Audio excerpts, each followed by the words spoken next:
Hello बच्चों, तो आप सभी की फरमाइश पर लेके आया हूं आप सभी के लिए एक बहुत ही इंपॉर्टेंट सा टॉपिक, सोप्स एंड डिटर्जेंट्स।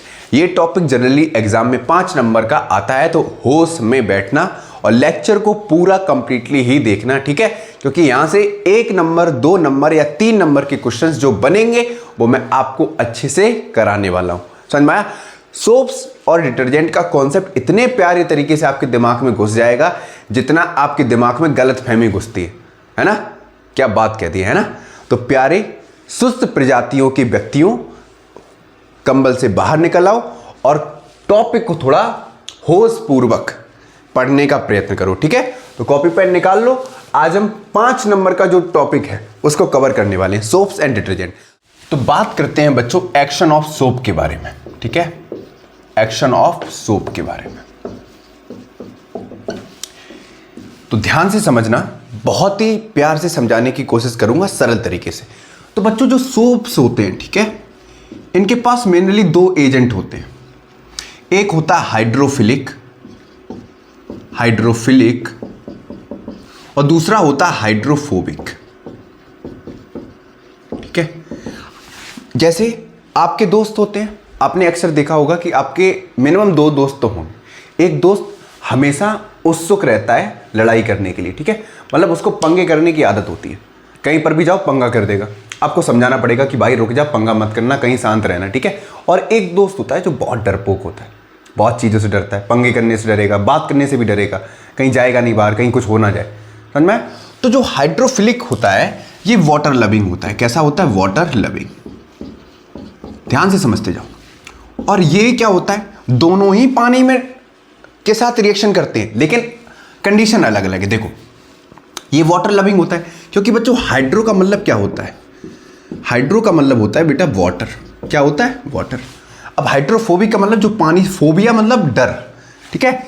ये जनरली पानी के साथ रिएक्शन करता है और ये ऑयल ग्रीस के साथ रिएक्शन करता है। मतलब जो हाइड्रोफोबिक वाला पार्ट होगा वो ऑयल और ग्रीस के साथ जुड़ेगा, ये पानी के साथ जुड़ेगा। समझ में आया? क्लियर हो गया? अब थोड़ा बात करते हैं आगे।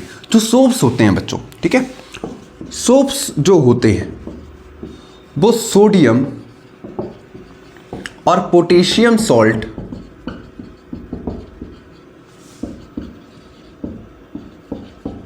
ऑफ फैटी एसिड होते हैं, ठीक है? क्लियर हो गया? जो सोप्स होते हैं वो सोडियम और potassium salt of fatty acid होते हैं। याद रखना, आपने देखा होगा जो सोप्स होते हैं, ठीक है, जनरली स्कम फॉर्म करते हैं। क्या फॉर्म करते हैं? स्कम फॉर्म करते हैं, ठीक है? स्कम का मतलब क्या होता है? झाग, ठीक है? जो सोप्स होते हैं बच्चों वो सॉफ्ट वाटर के साथ रिएक्शन करते हैं। किसके साथ रिएक्शन करते हैं? सिर्फ सॉफ्ट वाटर के साथ। और ये डिटर्जेंट के कंपैरिजन में थोड़ा स्लो पानी में घुलते हैं। आपने देखा है झाग बनता तो है लेकिन टाइम लेता है, डिटर्जेंट पानी में बहुत तेजी से घुलता है। क्लियर हो गया इतना? अब थोड़ा आगे बात करते हैं, इसके रिएक्शन की बात करते हैं, ठीक है? रिएक्शन की बात करते हैं। इतना समझ में आ रहा है? बिल्कुल बेसिक से चल रहे हैं। पेपर में अगर आए तो लिख देना, ठीक है? अब बात करते हैं। तो सबसे पहले फैटी एसिड के साथ रिएक्शन करा रहा है, ठीक है? फैटी एसिड के साथ हम क्या लेंगे? NaOH लेंगे बच्चों। थोड़ा NaOH को हम जान लेते हैं, ठीक है? यहां पर थोड़ा NaOH को समझते हैं। NaOH बच्चों, सोडियम के पास पॉजिटिव है, OH के पास नेगेटिव है, और जहां पर प्लस माइनस होते हैं जाहिर सी बात है वो इलेक्ट्रिसिटी कंडक्ट करते हैं। पहली चीज, ये जो आयंस हैं ये पानी में क्या होंगे? डिसोसिएट होंगे, ठीक है? पानी में डिसोसिएट का मतलब क्या है? घुल जाएंगे। तो सोप्स जनरली पानी में घुलता है, और जो चीज पानी में घुलती है, तो जो सोप्स होते हैं बच्चों वो कैसे होते हैं? बायोडिग्रेडेबल होते हैं। कैसे होते हैं? बायोडिग्रेडेबल। याद रखना, ठीक है? सोप्स कैसे होते हैं? बायोडिग्रेडेबल होते हैं, सॉफ्ट वाटर के साथ रिएक्शन करते हैं, सोडियम और potassium salt of fatty acid होते हैं। इतनी बात समझ में आई? अब बेटा यहां पर रिएक्शन हो रही है, देखो रिएक्शन हो रही है, तो ये क्या बनाएगा? ये बनाएगा सबसे पहले सोप, ठीक है, प्लस क्या बनाएगा? ये ग्लिसरॉल बनाएगा, ठीक है? ग्लिसरॉल, ठीक है? अब ग्लिसरॉल होता क्या बच्चों? ये होता है C17H35COONA। अब ध्यान से सुनना, COO पे माइनस, Na पे पॉजिटिव, तो ये आयंस हैं अब ये बताओ ये कौन सा ग्रुप होगा, कमेंट बॉक्स में मुझे आंसर देना। इसका कॉमन नेम क्या होगा, COONA का कॉमन नेम क्या होगा, कौन सा ग्रुप होगा, समझ में आया। अब बात करते हैं थोड़ा आगे।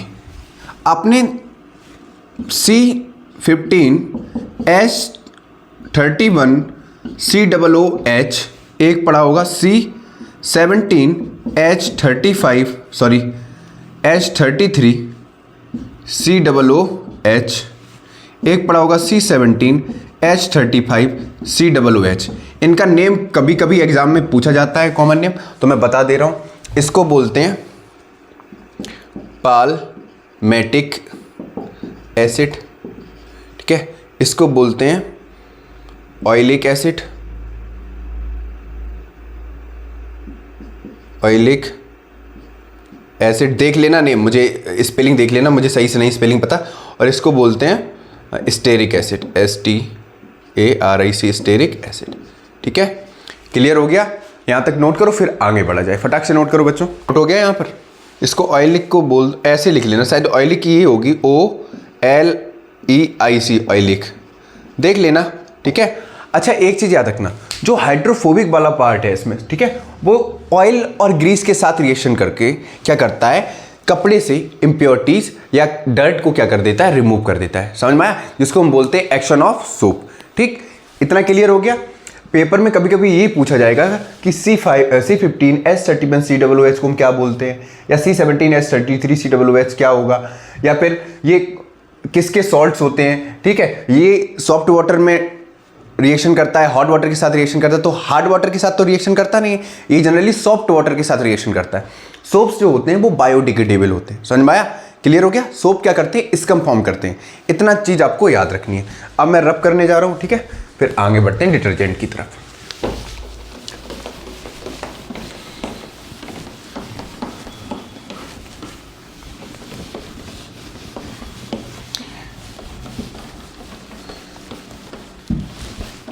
पेपर में अगर आप इतना भी लिखोगे ना तब भी आपको पूरे नंबर मिल जाएंगे, ठीक है। और कोशिश करना कि पॉइंट वाइज ही लिखो, ठीक है। पॉइंट वाइज लिखोगे तो क्या होता है, पॉइंट में अगर आप पैरा वाइज लिखते हो तो पैरा में क्या होता है, टीचर पहली लाइन पढ़ता है, दूसरी लाइन पढ़ता है, बीच में अगर आपने शुरू की लाइनें गलत लिखी तो वो पूरा पैरा कट कर देता है। लेकिन अगर आप पॉइंट वाइज कैटेगराइज करके लिखते हो, मेनली सोशल साइंस और साइंस में भी अगर आप पॉइंट वाइज लिखते हो तो वहाँ पर क्या होता है, गलतियाँ करने की चांस कम होता है। पॉइंट में क्या होता है, टीचर बार बार हर पॉइंट को पढ़ता है और फिर पॉइंट वाइज मार्क्स देता है। पैरा में क्या होता है, पूरा कट लगा देगा, आधा नंबर दे देगा, 1 नंबर दे देगा। अगर लेकिन आपने पॉइंट वाइज लिखा है तो हर पॉइंट वो टीचर पढ़ेगा, समझ में आया, मेनली पढ़ता ही है। ठीक, अब बात करते हैं डिटर्जेंट्स के बारे में। किसके बारे में बात करते हैं, डिटर्जेंट्स के बारे में। तो बच्चों जो डिटर्जेंट्स होते हैं जनरली अमोनियम सॉल्ट, अमोनियम और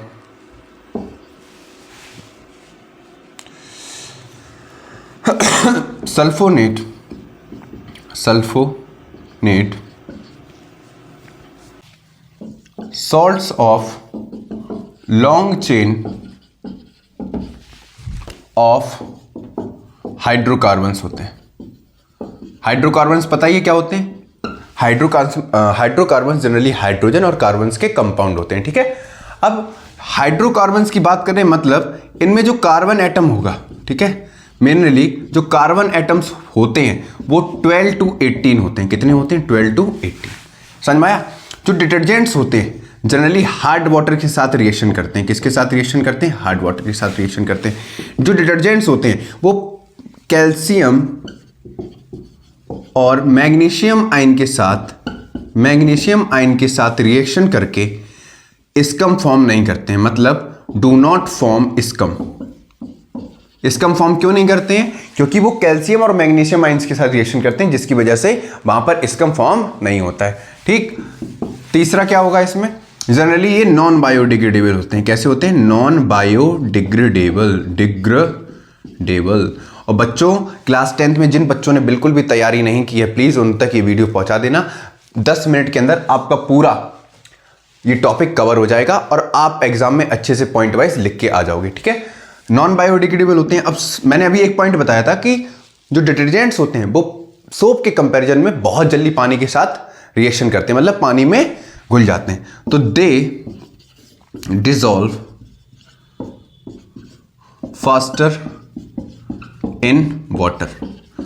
अब कभी कभी क्वेश्चन ये भी आता है कि जो डिटर्जेंट्स होते हैं, देखो डिटर्जेंट्स होते हैं जो, वो हार्ड वाटर के साथ रिएक्शन करते हैं, सलाइन वाटर के साथ भी रिएक्शन करते हैं, सलाइन वाटर, ठीक है।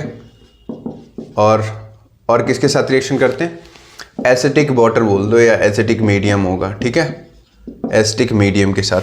यही तो है, कोई दिक्कत? एक मिनट रुकना।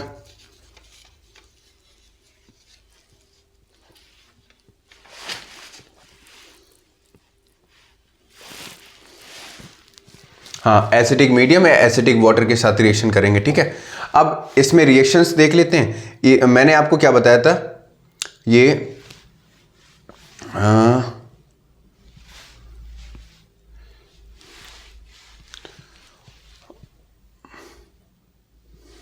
अब यहां पर बच्चों एक और इंपॉर्टेंट पॉइंट याद रखना, ये जनरली एल्काइल बेंजीन ग्रुप के भी मेंबर होते हैं। जैसे इसमें रिएक्शन होगी, इसकी जो होगी alkyl benzene plus sulfonate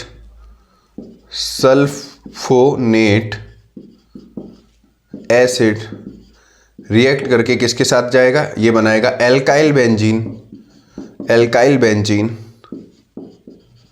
sulfonate plus ये बनाएगा वाटर, ठीक है। ये रिएक्शंस होती हैं। मैंने शायद एक गलती कर दी, यहाँ पर हमें NaOH और लेना है, ठीक है। बिना NaOH के ये डिसॉल्व कैसे होगा, ठीक है, तब ये रिएक्शन होगी, ठीक है। Na पॉजिटिव OH नेगेटिव होगा। क्लियर हो गया? अब नोट करो इसको।